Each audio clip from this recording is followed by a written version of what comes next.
কয়েকদিন যাবৎ এমন ঝড় বৃষ্টি, আসলে বাইরে এসে না ভালো করে খেয়াল করা হয়নি। তো আজকে ভাবলাম যে বাগানের কিছু ভিডিও করি, আমার শাকসবজি বেডের কিছু আপডেট। তো হঠাৎ করে তাকিয়ে দেখলাম আলহামদুলিল্লাহ এই যে আমার পদ্মতে কলি এসেছে। তো বাগান করার এটাই সবচেয়ে মজা, হঠাৎ করেই না কিছু কিছু জিনিস দেখবেন যে আই হাই এই তো কলি, ও মাই গড, এই যে এখান থেকে তো ফল ধরছে, ফুল হচ্ছে। মানে এই প্রথম জিনিসগুলো আসলে অনেক আনন্দে থাকে।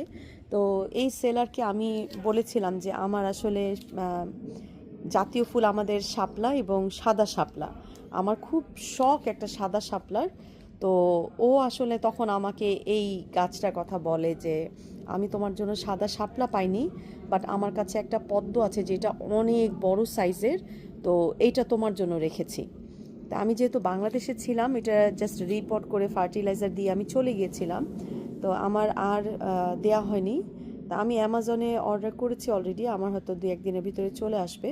চলে আসলে আসলে এই শাপলা পদ্ম এগুলোকে আপনার একটু ফার্টিলাইজার দিতে হয়, যারা জাস্ট আপনারা যাদের বাসায় আছে তারা শুধু দিয়ে রাখলে আসলে অত বেশি হয় না ফুল। যেমন আমার এই যে শাপলা, এবার শাপলাতেও একেবারেই টেক কেয়ার করা হয়নি। তো আমি কিছু কিছু পাতা ফেলে দিয়ে তারপরে এটাকে ক্লিন করে রাখি, কারণ অনেক বেশি পাতা হয়ে গেলে আসলে মাছগুলো দেখা যায় না, কেমন একটা যেন মানে হুলস্থুলি একটা ভাব থাকে। তো আমার হাজবেন্ড এই এই মানে শাপলার এই কাজটা সে নিজে হাতেই সবসময় করে।